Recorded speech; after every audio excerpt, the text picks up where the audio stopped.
અમદાવાદમાં રિક્ષા ચાલકો પાસેથી સ્ટીકરના નામે ઉઘરાણી, કોંગ્રેસના સ્ટિંગ ઓપરેશનમાં પોલીસના ₹180 કરોડના કૌભાંડનો દાવો। અમદાવાદમાં રિક્ષા ચાલકો પાસેથી પોલીસ દ્વારા ગેરકાયદેસર રીતે ઉઘરાવતા હપ્તાના મોટા કૌભાંડનો કોંગ્રેસ પક્ષ દ્વારા પર્દાફાશ કરવામાં આવ્યો છે।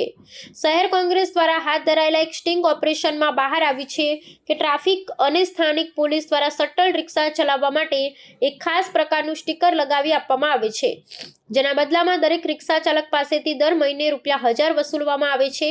વિડીયો પુરાવા સાથે કોંગ્રેસે દાવો કર્યો છે કે આ સ્ટીકર દર મહિને બદલવામાં આવે છે અને જે રિક્ષા પર આ પેઇડ સ્ટીકર ન હોય તેને પોલીસ દ્વારા હેરાન કરવામાં આવે છે અથવા જપ્ત કરી લેવાય છે। આ કૌભાંડ શહેરના વિવિધ વિસ્તારોમાં વ્યવસ્થિત રીતે ચાલી રહ્યું છે, જેમાં વહીવટદારો મારફતે આ રકમ એકઠી કરવામાં આવે છે। કોંગ્રેસના આક્ષેપ મુજબ અમદાવાદ શહેરમાં અંદાજે 3.5 લાખ રિક્ષાઓ છે, જેમાંથી આશરે 1.5 લાખ રિક્ષાઓ શટલ તરીકે ફરે છે। આ ગણતરી મુજબ જો એક રિક્ષા પાસેથી વાર્ષિક ₹12,000 લેવામાં આવે તો પોલીસ વિભાગ દ્વારા વાર્ષિક આશરે ₹180 કરોડનો ભ્રષ્ટાચાર આચરવામાં આવી રહ્યો છે। કોંગ્રેસના પ્રવક્તાએ ભૂતપૂર્વ મુખ્યમંત્રી વિજય રૂપાણીના નિવેદનને ટાંકીને જણાવ્યું હતું કે રેવન્યુ અને પોલીસ વિભાગમાં સૌથી વધુ ભ્રષ્ટાચાર થાય છે। જે આ ઘટના પરથી સાબિત થાય છે, આ આખી સિસ્ટમ એટલી સંગઠિત છે કે સ્ટીકર વગર રિક્ષા ચલાવવી મુશ્કેલ બની ગઈ છે અને ગરીબ રિક્ષા ચાલકો મજબૂરીમાં હપ્તો આપવા બંધાયેલા છે। આ કૌભાંડના પુરાવા રૂપે કોંગ્રેસી વિડીયો અને સ્ટીકરો જાહેર કરી તંત્ર સામે મોરચો માંડ્યો છે। તેમણે માંગ કરી છે કે આ સમગ્ર પ્રકરણની તટસ્થ તપાસ કરવામાં આવે અને જવાબદાર અધિકારીઓ સામે કડક કાર્યવાહી કરવામાં આવે। વધુમાં જૂના શહેરના કોટ વિસ્તારમાં શટલ રિક્ષાઓને કાયદેસરની મંજૂરી આપવાની પણ માંગ ઉઠી છે, જેથી રિક્ષા ચાલકોને આ પ્રકારના શોષણમાંથી મુક્તિ મળે। બીજી તરફ પોલીસ તંત્રે અત્યાર સુધી આ આક્ષેપો અંગે કોઈ સત્તાવાર પ્રતિક્રિયા આપી નથી, પરંતુ આ ઘટનાએ શહેરમાં કાયદો અને વ્યવસ્થાની સ્થિતિ તેમજ ભ્રષ્ટાચારના વ્યાપ પર ગંભીર સવાલો ઊભા કર્યા છે।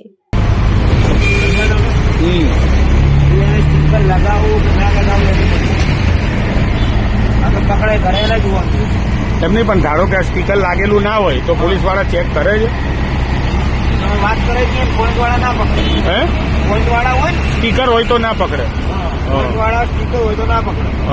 સ્ટીકર કદાચ નીકળી ગયું હોય ને ઉભો રાખ્યો હોય, સ્ટીકર લાગેલું છે કોની ગાડી એટલે લોકો જો રેકોર્ડ હોય બધો તો મહિનાના ₹1000 અને દિવાળીનું સ્ટીકર લગાડે જીઓ તો એટલે ખબર પડી જાય દિવાળી વાળા મહિના। તો હારા ₹1000 પોલીસ વાળા કેટલું કમાતા હશે?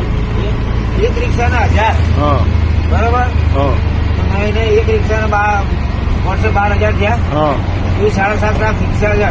7.5 લાખ રિક્ષા અમદાવાદની અંદર બધાના અહીંયા ચાલતા હોય, કાલોલમાં આપતા ચાલતા હોય, આમ સિટીમાં ચાલતા હોય એવું। આ ખાલી અમદાવાદની ગુજરાતની વાત કરો, ખાલી અમદાવાદની વાત કરો। આ પ્રકારની આખા મારી જોડે એનો સ્ટીકરનો પણ ફોટોગ્રાફ છે, રિક્ષાવાળા ભાઈ કોણ છે એનું આખી માહિતી છે, પરંતુ એ જાહેર નથી કરતો। જો આવા પ્રકારનો ભ્રષ્ટાચાર થતો હોય તો પોલીસ ખાતામાં ભ્રષ્ટાચાર હોય તો આની જવાબદારી જે છે એ તપાસ કરવાની માનનીય ગૃહમંત્રીશ્રીની હોય। માનનીય ગૃહમંત્રીશ્રી, સંસ્કારી ગૃહમંત્રીશ્રી વારંવાર અલગ અલગ બાબતે આવીને પોતે નાની નાની બાબતમાં પણ આવીને પ્રેસમાં આવતા હોય ત્યારે એમને વિનંતી છે કે આ બાબતે ઘટતું કરે। આ સ્ટીકર કૌભાંડ જે છે એ કરોડો રૂપિયાનું કૌભાંડ છે, આ સિસ્ટમેટિક કૌભાંડ છે અને આટલા મોટા રૂપિયાનું કૌભાંડ હોય તો એના હપ્તા ગાંધીનગર સુધી પહોંચતા હોય એ વાત નિર્વિવાદ છે। ગુજરાત પ્રદેશ કોંગ્રેસ સમિતિ માગણી કરે છે કે જલ્દીથી આ રિક્ષાના સ્ટીકર કૌભાંડના જે ગુજરાતની અંદર 1000 કરોડથી વધારેના કથિત હપ્તા લેવાયાની વાત છે એના ઉપર એક તપાસ સમિતિ રચવામાં આવે, એની તપાસ કરવામાં આવે। હું મારા તરફથી જે પણ પુરાવા રજૂ કરવા હોય એ સરકારશ્રીને આપવા માટે તૈયાર છું। બીજા નંબરે, જ્યારે અમદાવાદની અંદર રિલીફ રોડ જેવો ગીચ વિસ્તાર હોય, ઘી કાંટા હોય, રતનપોર હોય કે પછી રેલવે સ્ટેશન હોય, આવા વિસ્તારમાં સામાન્ય પેસેન્જરોને જવું હોય તો ઓલા, ઉબેર કે કોઈ પણ લોકો તૈયાર થતા નથી।